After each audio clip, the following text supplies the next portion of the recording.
I never expected to inherit anything from my uncle. He wasn't a generous man, not the type to hand down money or heirlooms. But when he died last winter, I received a letter from his lawyer. Inside was one sentence that changed everything. The property at 14 Willow Bend is now yours. Take care of it, if you dare. Willow Bend, that was the old funeral home. The one everyone in town whispered about. The one I swore I'd never step inside. And now, somehow, it belonged to me. At first, I thought about selling it, but the lawyer explained it wasn't so simple. My uncles will require me to live there for 1 month before I could claim full ownership. It sounded ridiculous, but the funeral home sat on valuable land, and I was broke. I told myself I could handle a few weeks, so, on the first night of spring, I drove up the long gravel road that led to Willow Bend. The sky hung low and gray, the kind of sky that pressed on your shoulders. The building appeared at the end of the road like a shadow waiting for me. Tall, narrow windows, black shutters, a front door that sagged with age. It didn't look like a house. It looked like something pretending to be one. I parked beside the rusted hearse that hadn't moved in decades. The tires were flat. Ivy curled around its mirrors. When I stepped out, the air carried the faint, sweet rot of flowers left too long in vases. The scent hit me harder than I expected. I stood there for a moment, trying to gather myself. My breath fogged in the air, though the evening wasn't that cold. The keys shook in my hand when I unlocked the door. The hinges gave a groan so long and low, it almost sounded like a voice. Inside, the funeral home was still furnished. Velvet curtains hung stiff with dust. Chairs sat neatly in rows, as if a service had just ended. At the front of the viewing room rested a coffin, closed, polished to a shine. I told myself it was empty. It had to be empty. The silence was heavy, broken only by the faint tick of a grandfather clock somewhere deeper in the halls. I walked slowly, the wood floors creaking under every step. The air smelled of formaldehyde, sharp and chemical, layered with something sweeter beneath it like spoiled fruit. Room after room revealed itself. An embalming chamber with metal tables that gleamed in the dim light. A hallway lined with framed photographs of funerals long past. Faces blurred by time, but all turned toward the camera, all staring out. I tried not to linger. I kept telling myself this was just a building. Just wood, plaster, and paint. But it didn't feel empty. It felt like the walls were listening. As night settled in, I unpacked my single suitcase upstairs. The living quarters were plain 1 bedroom, 1 bathroom, a tiny kitchen. It was almost cozy, if I ignored what lay beneath me. I should have gone straight to bed, but something pulled me back downstairs. I couldn't explain it. A pressure in my chest, a whisper of curiosity. When I returned to the viewing room, I froze. The coffin was still there, closed, silent. But on the table beside it sat a black body bag, one I hadn't noticed before. I stared at it, every muscle tight. For a second, I could have sworn the bag shifted, just the faintest twitch, as if something inside had moved. My throat went dry. I blinked hard, rubbed my eyes, and when I looked again it was still, completely still. I laughed under my breath, a nervous, brittle sound. I told myself it was nothing. Maybe the house settling, maybe my imagination. I refused to believe otherwise. And yet, as I climbed the stairs again, every step heavy with dread, one thought would not leave me. This place was waiting for me. The first full day in the funeral home was quiet, too quiet. I tried to settle in, making coffee in the small kitchen, opening dusty curtains upstairs to let in pale light. From the windows, the yard seemed endless tall, grass swaying, the iron gates rusted shut. There were no neighbors close by, no sound of traffic. It felt like I had stepped out of the world. By late afternoon, I walked through the halls again, trying to convince myself I could get used to it. But the air carried that same sharp temps of chemicals, mixed with something faintly organic, like wilted flowers, or meat left in the sun. I found myself standing in the embalming room, staring at the metal tables. I told myself I'd only stay a moment, but as the shadows lengthened, I felt watched. The hairs on my arms lifted. I left quickly, shutting the door behind me. That was when the knock came. It startled me. The sound was sharp, deliberate, echoing against the funeral home's hollow walls. I hesitated, then walked to the front door. On the porch stood an old man. His posture was stiff, his hands gloved, though the weather was mild. He wore a heavy coat buttoned to the throat, and his eyes pale milky with age fixed on me without blinking. "You're the nephew," he said flatly. His voice was rough, like gravel ground under boots. I nodded. He didn't introduce himself, not at first. Instead, he stepped closer. "You'll be staying here, then. You need to know the rules." I tried to laugh it off. "Rules? What? Like, don't scratch the wallpaper." His face didn't move. There was no humor in his eyes. "Your uncle followed them. When he didn't, people died." The air seemed colder. I stepped aside reluctantly and let him in. The boards groaned under his weight as he walked into the viewing room. Only then did he speak again. "I'm Ellis, caretaker here for 30 years. I kept the place safe. If you want to leave alive, you'll do the same." He pulled a folded sheet of paper from his coat pocket and placed it on the table beside the coffin. The paper was creased, stained with fingerprints. 7 lines, written in thick black ink. Rule 1. Never stay in the embalming room after midnight. Ellis glanced toward the door as he read it aloud. Things waken there after midnight. They don't like being watched. Rule 2. If you hear knocking from inside a coffin, do not open it. My stomach tightened. I looked at the coffin in the room, shining faintly under the dim lights. Ellis's voice dropped. "It's never who you think it is." Rule 3. Keep all mirrors in the viewing room covered at night. He gestured to the curtains on the far wall, where a long mirror was already hidden beneath cloth. "They're not reflections after dark. They're invitations." Rule 4.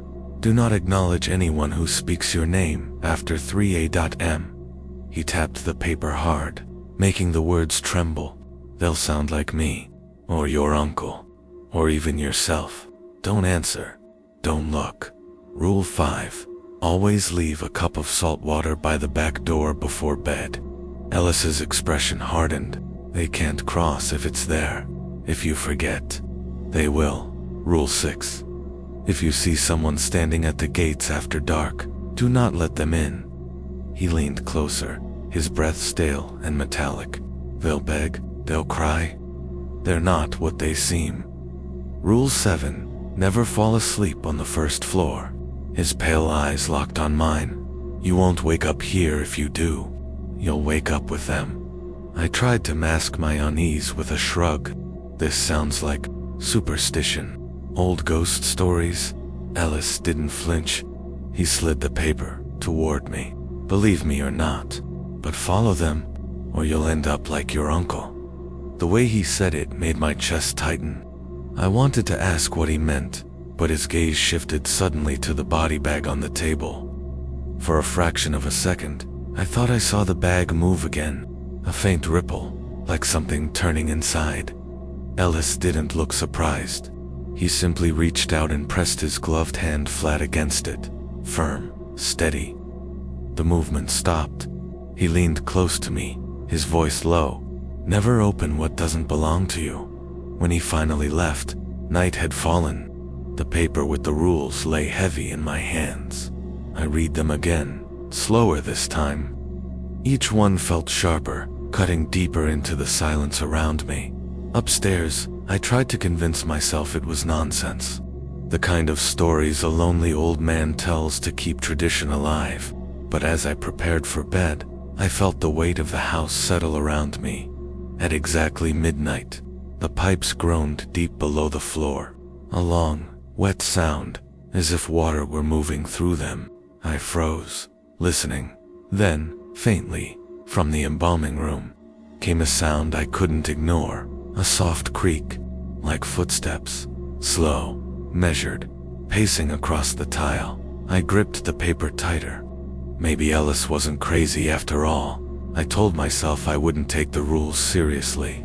They were old superstitions, stories meant to frighten a child. Salt water at the back door. Don't talk to voices after 3 a.m. It sounded ridiculous, but 2 nights in, I found myself clutching the list again, rereading it by lamplight, every time the house creaked, every time the pipes rattled. I glanced down at those 7 rules, as if they held answers. And then, on the 3rd night, I broke one. It was just past 1 in the morning.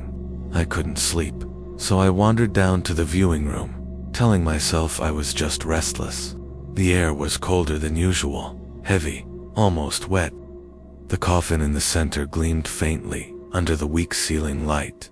I was halfway across the room when I heard it. Knock, knock, knock. The sound was hollow, muffled, coming from inside the coffin. I froze. The rule burned in my mind. If you hear knocking from inside a coffin, do not open it. I told myself it had to be the house settling, wood shifting, pipes clanging. But the sound came again, sharper this time. Knock, knock. 3 perfect beats. Like knuckles rapping on wood. My mouth went dry. The room felt smaller, the shadows pressing closer. I stood there, staring at the coffin, every part of me screaming to run. But another thought pushed through the fear. What if Ellis had put someone inside? What if it wasn't supernatural at all? What if it was human? Hello? I whispered. I regretted it, instantly. The knocking stopped. Silence stretched, thick and unbearable. Then softly, faintly I heard something else. A voice. It was impossible, but I swear it was true. A muffled voice from inside the coffin, and it spoke my name. My legs went weak. I stumbled closer before I could stop myself, hand reaching out toward the polished lid. The air grew colder the nearer I came, as though the coffin was drawing heat out of the room. I hovered my fingers above the handle. Just one lift, I thought, just enough to know what's real. Then the voice came again, closer this time, clearer. It was my uncle's voice, calm, firm. Let me out. My heart thudded so hard I thought I'd faint. It couldn't be him. He was gone, buried weeks ago. And yet the voice was unmistakable. I wanted to believe it. Every part of me wanted to believe it. But Ellis's words came back to me. It's never who you think it is. My hand shook as I lowered it from the coffin lid. No, I whispered, backing away. I won't. The silence that followed was worse than the knocking. It felt angry, deliberate. The coffin seemed to shiver, just once, a subtle shift on its stand. I stopped breathing. Then the voice changed. It wasn't my uncle anymore. It was me. My own voice, distorted through wood, whispering, "Coward." That was enough. I stumbled backward, nearly tripping over a chair, and fled the room.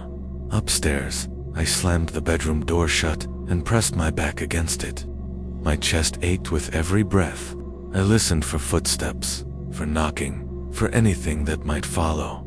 But the house was silent again, as if nothing had happened. When I finally dared to look at the rule sheet, my hand trembled. Rule 2 stared back at me, bold and black. If you hear knocking from inside a coffin, do not open it. I hadn't opened it, but I'd come close. Too close. And I couldn't shake the feeling that by speaking, by answering, I had already given something permission. The next morning, when pale light spilled across the floor, I forced myself to check the viewing room again. The coffin sat where it had before, perfectly closed, perfectly still. But across its polished lid, I saw something I knew hadn't been there the night before. Scratches, shallow, ragged scratches running across the wood, like fingernail marks. 7 of them. I turned and walked away without touching it. But the word echoed in my mind, in my own voice. Again and again. Coward. The scratches on the coffin didn't fade from my mind. Every time I closed my eyes, I saw them. 7 lines, jagged and desperate, proof that something inside had wanted out. I started keeping the rules with me, folded in my pocket. I read them over and over, as if memorizing them would keep me safe. But the more I read, the heavier they felt. They weren't warnings, they were promises. On the 5th night, I made my second mistake. I was walking through the viewing room before bed, carrying a candle because the lights downstairs had begun to flicker. That was when I noticed that one of the curtains had slipped. The edge of a mirror gleamed beneath it. I hesitated. Ellis's words came back to me. Keep all mirrors in the viewing room covered at night. But curiosity cut deeper than caution. I stepped closer, lifting the curtain a little higher. The mirror stared back at me, clouded with dust, and in it, I saw myself holding the candle, just as I expected. For a moment, nothing happened. The silence stretched. I almost laughed at myself for being afraid. Then my reflection blinked. The candlelight flickered, but my hand hadn't moved. I stared, heart hammering, as my reflection smiled. A slow, deliberate curl of lips, but my own face remained frozen. The smile widened, teeth too sharp in the dim glow. I stumbled backward, nearly dropping the candle. The reflection lifted its hand, pressing a finger to its lips, a gesture to be silent. I couldn't breathe. I wanted to cover the mirror immediately, but I couldn't move. Then, behind my reflection, I saw something else. Shapes, figures, pale and blurred, standing in the rows of chairs. Dozens of them, packed shoulder to shoulder, their faces indistinct. They weren't in the room with me, only in the glass. But they were watching, all of them. One of the figures stepped closer in the reflection, moving down the aisle toward me. Its shape was wrung too thin, its arms hanging low like ropes. When it passed my reflection, I swore I felt air shift in the room, though nothing was there. My reflection leaned closer, pressing its face against the glass. Its mouth opened, whispering words I couldn't hear, but I could see the shape of them. It was my name, again and again. My name, mouthed in silence, lips stretching too wide. The candle sputtered in my hand. I dropped the curtain in panic, covering the mirror completely. The fabric swung heavy and final. The room was empty again. No figures, no whispers, just silence. I stood there for what felt like hours, listening to my own breathing. My skin prickled as though unseen eyes still pressed against me. Finally, I backed away, forcing myself upstairs. When I reached my bedroom, I slammed the door shut. Locking it though, I knew locks wouldn't help. The folded paper was still in my pocket. I pulled it out with shaking hands. Rule 3. Keep all mirrors in the viewing room covered at night. My pulse pounded in my ears. Ellis hadn't been exaggerating. Every line on that page was real. And if the rules were real, so were the things behind them. The next morning, sunlight spilled across the floorboards, warm and ordinary. I tried to convince myself it had been a trick of the candlelight, exhaustion playing tricks on me. But when I finally gathered the courage to go downstairs again, I noticed the curtain had slipped further in the night. The edge of the mirror was uncovered again, just a sliver, enough to catch my reflection in passing, enough to show me one last thing. For the briefest moment, my reflection didn't move with me. It lingered, just a fraction behind, its mouth shaping the same word as before. My name. After the mirror incident, I couldn't sleep. Every time I closed my eyes, I pictured my own reflection smiling back at me, mouthing my name. Every sound in the house seemed sharper, every draft colder. I couldn't live like this, not with shadows pressing at the edge of every thought, so I decided to search. If my uncle had lived here, if Ellis had served as caretaker, then there had to be more. Something written, something left behind.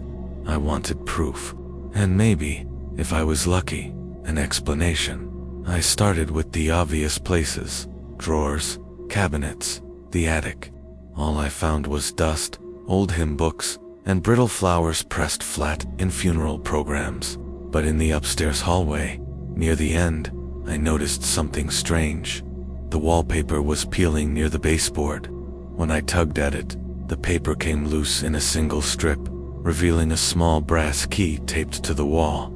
The metal was tarnished, but the teeth were sharp. I didn't know what it unlocked until I noticed the office door. It had been shut since I arrived, the handle stiff, the lock cold with disuse. Now, with the key, it turned easily. The smell hit me first, dust and old paper, but underneath the metallic temps, like dried blood. The office was small but cluttered. A heavy desk sat beneath the window, its surface piled with folders and loose sheets. Cabinets lined the wall, their drawers labeled with years stretching back decades. On the shelves rested thick ledgers, their leather spines cracked with age. I closed the door behind me and sat at the desk. My hands trembled as I opened the first folder. Inside were yellowed newspaper clippings. Headlines leaped out. Local girl found dead in casket during viewing. Attendees report. Unexplained. Noises from funeral home. Missing person last seen near Willow Bend. Each clipping was marked with a date and initials. My uncle's handwriting. Neat but hurried. I opened the next folder.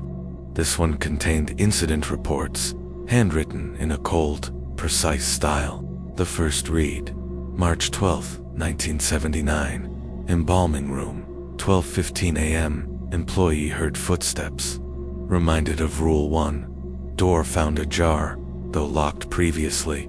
Employee resigned following day. Another, October 2nd, 1985. Viewing room mirror uncovered. Witness saw a crowd of faces and collapsed. Resuscitation failed. Body buried. Rule 3 reinforced. And another, June 18, 1997. Knocking inside coffin during service. Employee opened. 2 fatalities. Remains incinerated. Do not open under any circumstance. I leaned back, my chest tight. These weren't ghost stories. They were records. Cold, factual, like medical files. I turned to one of the ledgers on the shelf. Inside were logs stretching back even further, written in different hands. Each entry noted violations and consequences. Names were listed, often followed by the word missing. The further I flipped, the older the ink. The earliest entries were from 1912. Rule origins, unclear. Inherited from previous caretaker. Patterns remain consistent. They knock, they call, they watch. Never answer. Never open. Always cover. The handwriting changed over the years, but the message stayed the same. Every caretaker had recorded the same phenomena. Every caretaker had passed down the rules. I realized then that Ellis wasn't protecting me out of kindness. He was simply passing the burden along. In the bottom drawer of the desk, I found something stranger still, cassette tapes, each one labeled with a date. The most recent was from 10 years ago. My uncle's handwriting again. There was a player on the shelf. I hesitated, then slid the tape in and pressed play. At first, just static. Then a voice, my uncle's, low and tired. "They're getting stronger," he said. "Even when I follow the rules, they find ways around them." Last night I heard my mother's voice. She's been gone 30 years. A long pause. They don't forget. They wait. If anyone is hearing this, you must keep the rules. Do not trust Ellis. He doesn't tell everything. My stomach knotted. The tape clicked off, leaving only silence. I turned back to the folders. Near the bottom of one stack, I found a letter. The paper was damp, the ink smudged, but I could still make out the words. If you're reading this, you've already seen them. They come for anyone tied to this place. The rules don't stop them. They only slow them down. They want out. And every knock, every whisper, every reflection is another hand reaching through. Sooner or later, they'll pull someone in. At the bottom, scrawled in a shaking hand, "Your uncle broke Rule 7. That's why he's gone." The room felt smaller as I sat there, surrounded by records of the dead. The shadows seemed deeper in the corners, the silence heavier. I couldn't shake the thought that maybe I wasn't alone in the office, that something was reading with me, over my shoulder. I forced myself to close the ledgers, to put the papers back. But when I reached for the light switch, I froze. A sound drifted through the door, faint, wet. A voice that spoke my name. I pressed myself against the desk, heart pounding. The whisper came again, clearer this time, right outside the office door. My name, drawn out, too long, the syllables stretched thin, the rules burned in my pocket. Rule 4. Do not acknowledge anyone who speaks your name after 3 a.m. I glanced at the clock on the wall. 3:02. The voice was patient. It said my name again and again. I clutched the papers tight, the words of past caretakers echoing in my head. They wait. They don't forget. I didn't answer the voice. I sat in the office, my fists clenched tight, the rules echoing in my head. Do not acknowledge anyone who speaks your name after 3 a.m. I pressed my lips shut and prayed it would fade, but it didn't. The voice grew louder, heavier, until it sounded like it was just on the other side of the door. My name, again and again, rising into something almost gleeful. And then came the knock, slow, deliberate. 3 heavy thuds against the office door. My chest seized. Rule 2. If you hear knocking, do not open it. Do not answer. The knocking grew faster. The voice whispered between each strike, and beneath it, something else scratching. Long, dragging scratches, like fingernails raking the wood. I clutched the desk, but the sound kept burrowing under my skin. I couldn't take it anymore. I bolted for the far wall and yanked the window open. The night air hit me, damp and cold, but the window frame was too narrow, the drop too far. I froze halfway out, my body wedged, my arms trembling, and then I heard it. The door behind me creaked, slow, deliberate, opening. I twisted back. The office door stood wide, though I hadn't touched it. The hall beyond was dark, swallowing all light. For a moment, it was empty. Then something shuffled forward. At first I thought it was a man, but no, its gait was wrong, stiff, uneven. The thing that stepped into the doorway was draped in a funeral shroud, the white cloth stained yellow with time. Its feet dragged against the floor, leaving faint streaks. I tried to scream, but my throat locked. The figure lifted its head. The shroud slipped back just enough for me to glimpse pale, sunken skin, a mouth that stretched too wide, and eyes that burned with recognition. It knew me. I stumbled away from the window, slamming it shut. The figure lurched closer. Its movements weren't quick, but deliberate, unstoppable. I bolted past it, down the hall, my footsteps thundering against the wooden floor. Every light above me flickered as I passed, plunging the hall into pulses of dark and sickly yellow. Behind me came the sound of dragging feet, not fast, but steady, relentless. I reached the stairs and nearly tripped in my rush downward. Halfway to the main floor, I froze. A new sound joined the dragging steps. Knocking, not from behind, but ahead. Somewhere below me, coffins were knocking, one by one, in unison. I forced myself down the steps. The embalming room door was shut tight, but the knocking bled through the wood, dozens of fists hammering from inside the coffins. I kept my eyes ahead, refusing to look, but as I crossed the hall, I caught something in the corner of my eye. The covered mirrors. Their sheets were trembling, like something pressed against them from the inside.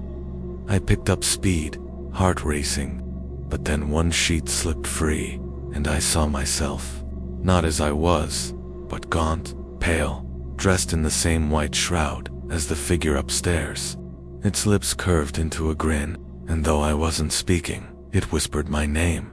I tore my gaze away and sprinted for the back door. It wouldn't budge. The lock was jammed. The wood beneath my hands felt warm, like it was alive. The air grew thick. The house itself was breathing. Every corridor stretched longer than it should. Every door I tried led me back into the viewing room, where the coffins lay silent, until I stepped too close. Then the lids rattled. One began to slide open. I backed away, but not fast enough. The coffin lid hit the floor with a crash. Inside lay a body bag. Its zipper began to slide down, teeth parting with a slow hiss. I couldn't move. I could only watch as the bag opened. A pale hand slipped free, then another. The corpse inside dragged itself upright, its head lolling, neck too loose. Its face turned toward me. My uncle. His eyes were hollow, his mouth hanging open in a frozen scream. Yet still, he moved. One trembling arm lifted, pointing directly at me. I screamed and bolted for the stairs, but the dragging steps returned, echoing from above. The shrouded figure was waiting, blocking the way. I turned, sprinting for the side corridor. The walls seemed to pulse as I ran, the wallpaper breathing. My legs shook, but I didn't stop. Every step was chased by whispers, by soft laughter echoing through the halls. I burst into the chapel. Candles guttered, though I hadn't lit them. The pews groaned as though people sat there, invisible but present. Then knocking again, this time from the altar. The coffin laid there thudded once, twice, then burst open. I didn't stay to see what came out. I ran. The corridors bent back on themselves. Every turn led me deeper. Every door I slammed shut opened somewhere else. The house was a maze, alive, reshaping around me. I staggered into the embalming room at last, gasping. The knocking had stopped. The coffins were still. But the mirrors? Every sheet was gone. Every mirror bare dot, and in each one, I saw not myself, but versions of me. Dead, rotting, buried. Hands clawing the inside of glass, desperate to escape. And all their mouths moved in unison, whispering my name. I fell to my knees, covering my ears. The whispers rose, pressing against my skull, burrowing inside. The air grew cold, colder than ice. Something pressed against the back of my neck. A hand. I spun around, nothing there. But in the mirror, I saw it. A corpse's hand resting on me, its body looming over mine. I scrambled backward, knocking into the embalming table. My head spun.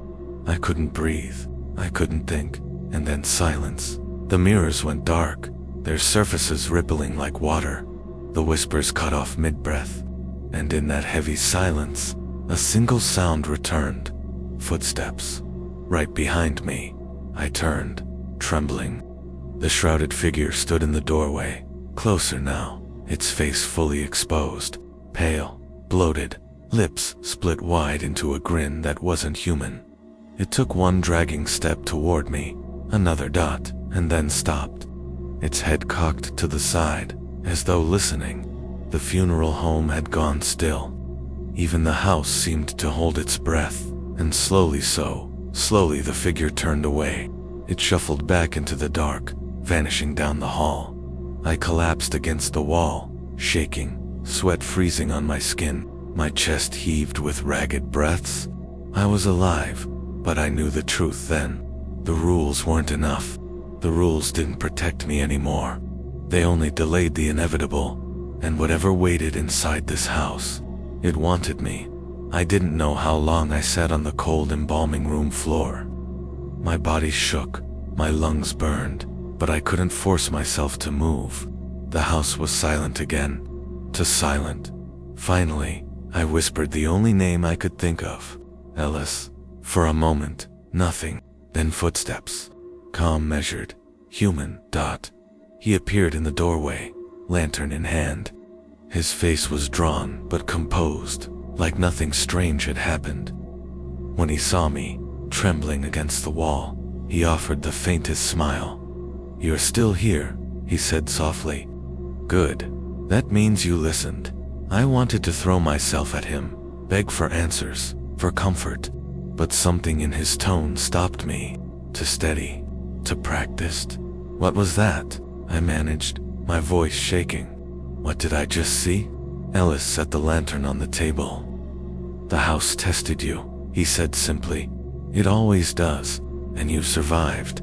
That's more than most." His calmness chilled me. He spoke like this was routine, like watching corpses crawl out of coffins was just another night on the job. "You knew," I whispered. "You knew it would happen." Ellis's eyes flicked toward me. "They always come for the new one," he said. "Always. If you'd broken the wrong rule, you'd already be gone." My chest tightened. Gone where? He didn't answer. Instead, he reached into his coat and pulled out the folded sheet of rules I'd been carrying. He smoothed the paper on the table, his fingers lingering on the ink. "You've kept these close," he murmured. "That's good. But you should know. This list isn't complete."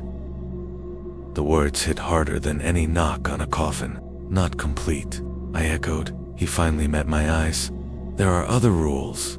Ones I didn't give you. Ones you weren't ready to hear." My stomach turned. I thought of the logs in the office, the warnings, the tape of my uncle's voice. "Do not trust Ellis." "What rules?" I demanded. "What aren't you telling me?" Ellis's expression hardened, his calm mask cracking just enough to show weariness beneath. "Some rules aren't for you," he said. "They're for the house." The silence stretched. My ears rang with the weight of his words. "For the house." Ellis leaned closer, his voice dropping. "It has to be fed. That's the balance. The rules don't just protect you, they keep it satisfied." A voice unanswered, a coffin unopened, a mirror covered. All of that buys time. But sometimes, the rules demand more than obedience. They demand someone, a caretaker, a witness, a keeper of the bargain. The room seemed to tilt. My uncle's letter echoed in my head. The rules don't stop them, they only slow them down. I stumbled back from the table. "You brought me here," I said. "You knew I'd be next." Ellis's face softened almost sadly. "Better you than me." The words knocked the breath from my chest. I wanted to scream, to lunge at him, to tear the truth out of his throat, but I could only stare as he went on. "Your uncle was weak," Ellis said, his tone colder now.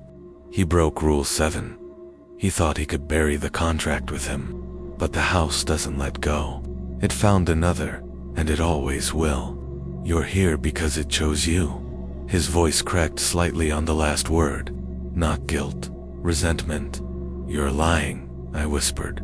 But even as I said it, I knew he WASN single quotes to dot. Ellis reached for the lantern, lifting it again. In its glow, I saw something I hadn't noticed before. His skin, it looked wrong. Too pale, too smooth, as if stretched too tight over his bones. And beneath his collar, a faint grayness crept along his neck, like veins of rot. "How long have you been here?" I asked. He didn't answer. His eyes flicked toward the shadows, then back to me. "Long enough," he said quietly. "Long enough to understand. If you don't serve the house, you become part of it, and I won't let that happen to me." His voice carried no malice, just certainty, just survival. He turned for the door. I staggered after him. "You're leaving me." Ellis paused in the doorway. The lantern light framed his outline, casting his features in half shadow. For the first time, his voice wavered. "I was left once too. You'll understand soon." And then he was gone. His footsteps faded down the hall, steady, unhurried. I ran after him, but the corridors bent wrong again, swallowing him into their endless turns. When I reached the main door, I found it bolted from the outside. He'd locked me in. I pressed my hands against the cold wood, my breath shuddering. Outside, faint in the distance, I thought I heard Ellis's lantern creaking as he walked away. And behind me, deeper in the funeral home, the knocking began again, slow, deliberate, patient. This time, there was no one left to tell me what to do. The lock wouldn't budge. I clawed at the wood until my nails split, but the door stayed shut. Ellis was gone, and I was trapped inside with the dead. The knocking returned almost immediately. Not one coffin now, but many.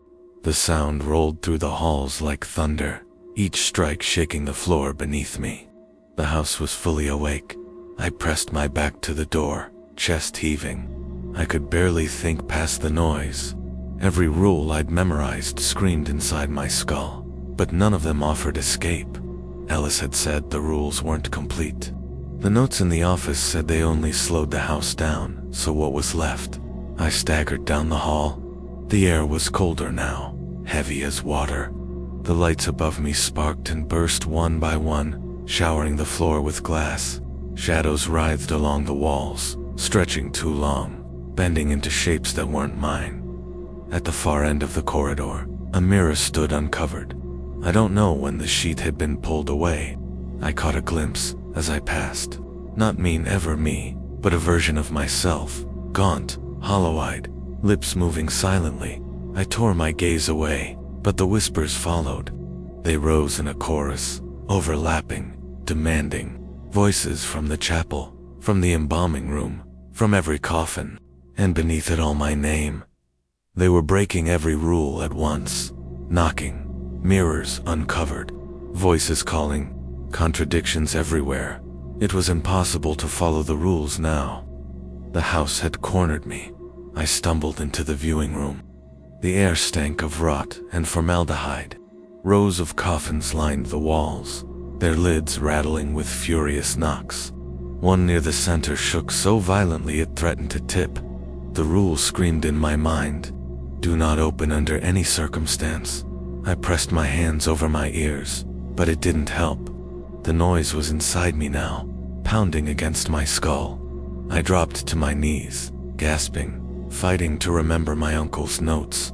The rules don't stop them, they only slow them down. Sooner or later, they'll pull someone in. Unless another line came back.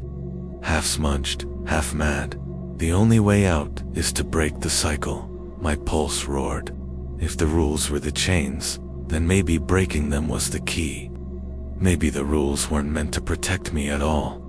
Maybe they were meant to feed the house, just like Ellis said. I staggered to my feet. The coffin in the center rattled harder, its lid bucking against unseen fists. Each strike echoed through my bones. I stood over it, my hands shaking. If I opened it, I'd be breaking the most absolute rule of all, the one every caretaker had warned against. But maybe that was the point. The knocking stopped. Silence fell so suddenly, it was worse than the noise.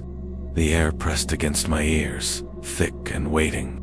The coffin beneath me shuddered once, like a breath held in. I gripped the lid. Every nerve in my body screamed to stop, but I lifted anyway. The hinges shrieked. The lid swung back. Inside lay a body bag, its surface twitching as if something writhed beneath the vinyl. The zipper trembled, sliding open with agonizing slowness. I forced it the rest of the way. The bag split wide, and the thing inside sat up. At first I thought it was me again. The face was mine but twisted, sunken, skin ashen, lips black with decay. Its eyes locked on mine, and I felt myself unravel under its gaze. It reached out. Its hand brushed my chest. Cold, so cold it burned. But instead of pulling me in, it froze. Its mouth opened, but no sound came. The whispers in the house cut off, every coffin falling still. The silence was absolute. Even the air seemed to pause, and then the walls shook. The funeral home groaned like a living thing, beams shuddering, plaster raining down. The mirrors shattered in unison, glass raining across the floors. The lights exploded overhead, plunging the house into darkness lit only by sparks. The corpse in front of me convulsed. Its skin split down the center like paper, peeling back to reveal nothing but blackness inside. A void. The sound returned all at once, screaming. Not human, not singular.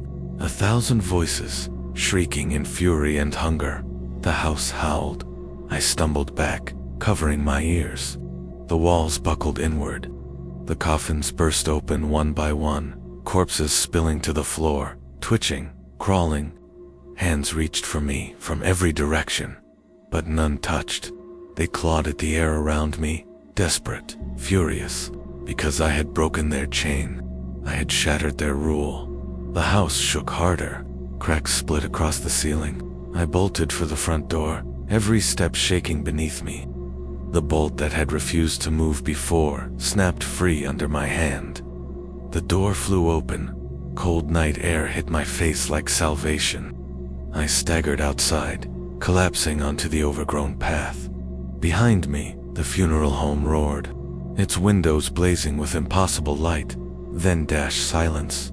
When I looked back, the house stood still again, dark, empty, waiting. I don't know if I escaped. I don't know if opening that coffin freed me, or if it only let something worse out. All I know is that the rules are broken now, and once broken, they can't be fixed. I stayed on the ground for a long time, gasping in the cold night air. The grass was wet beneath me, dew soaking through my clothes, but I didn't care. The silence pressed against my ears like a mercy I didn't deserve. The funeral home loomed behind me, still and black, as if it had never made a sound at all. For a fleeting moment, I thought I had survived. I thought I had beaten it, but the air carried a faint sweetness that didn't belong outside. Formaldehyde. It clung to my throat, sour and chemical. I staggered to my feet and tasted it again on the back of my tongue. The knocking returned, soft at first, almost polite, not from the house, from my pocket. With trembling hands, I reached inside. The folded slip of paper came out with sick familiarity. The rules. I hadn't put them there. Ellis was gone. I had left the list in the office, on the desk beneath the blood-stained notes. But here it was again, smooth and crisp, as though freshly typed. My hands shook as I unfolded it. The paper smelled faintly of mildew. Lines of black text stared back at me.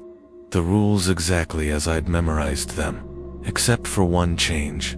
At the bottom, beneath the final instruction, a name was printed, not Ellis. Mine. My chest locked tight.